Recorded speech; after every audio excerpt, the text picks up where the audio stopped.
Good morning, girls. Yeah. Yes. Good morning, girls, and good morning, Grace Covenant. Out here in the chicken coop.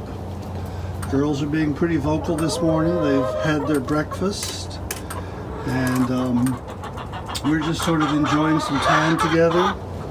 Yeah, hear all that. I come out here and I see the chickens.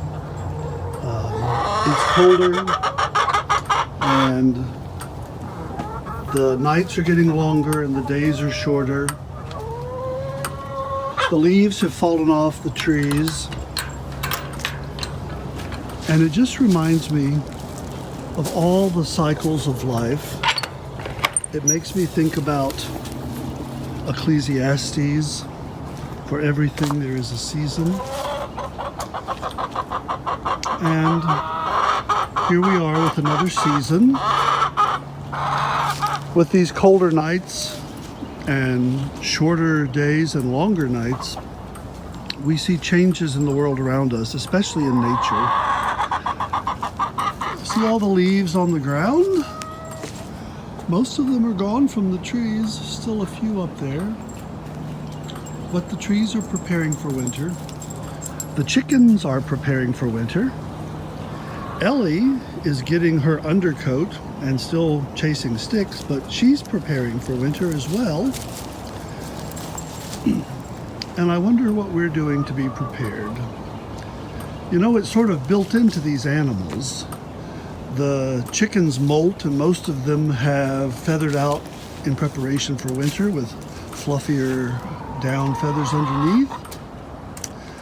And while they lay 200 plus eggs a year, they actually sort of shut down for the winter, and they don't lay a lot because their bodies are replenishing.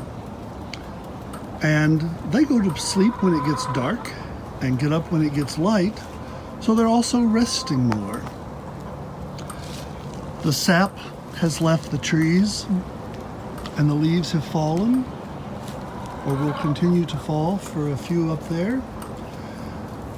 And those leaves that fall to the ground protect some of the vegetation from the cold winter. And then those leaves will decay and replenish the earth. For everything, there is a season. Grace Covenant, during this pandemic time, we've continued to have to learn the lessons that we have to slow down. Nature does it in cycles that are annual, but as Americans, we've sort of learned to live in a busy world where we are constantly on the go.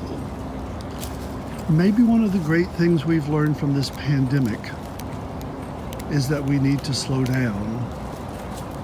Listen to our pets, listen to creation.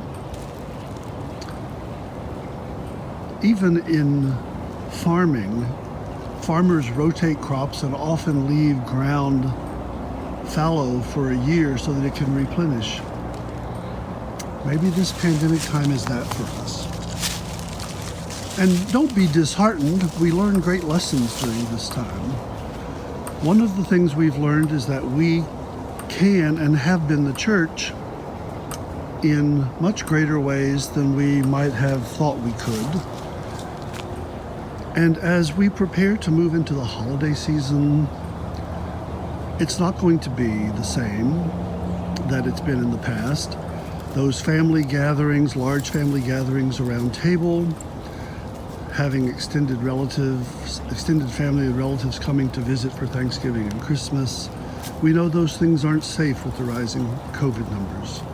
We know that those parties that we go to, those gatherings, those concerts, those special services that mean so much to us, it's not going to look that way this year. And that's okay. Look back on the last 9 months and realize how much you've learned, how much you've realized that we can do this, and how much that even though it's different, we're still the church. And even as we reach the holiday season, we are still family. And there are ways to celebrate and new things that we can do as we enter into this time. So learn the lessons of nature, learn the lessons of the pandemic, hunker down for the winter, and know that for everything there is a season. And we will come out of this and thrive. We will come out of this and grow, just like nature does. But nature needs this time, and I think we need it too. So blessings on you, Grace Covenant, from the backyard in Black Mountain with the chickens and with Ellie. Hope this holiday season is meaningful to you in new ways, and that you spend time with God, with yourself, and with those closest to you. And remember that you are loved. Please stay safe. Continue to stay home. And know that you are loved. Thanks be to God.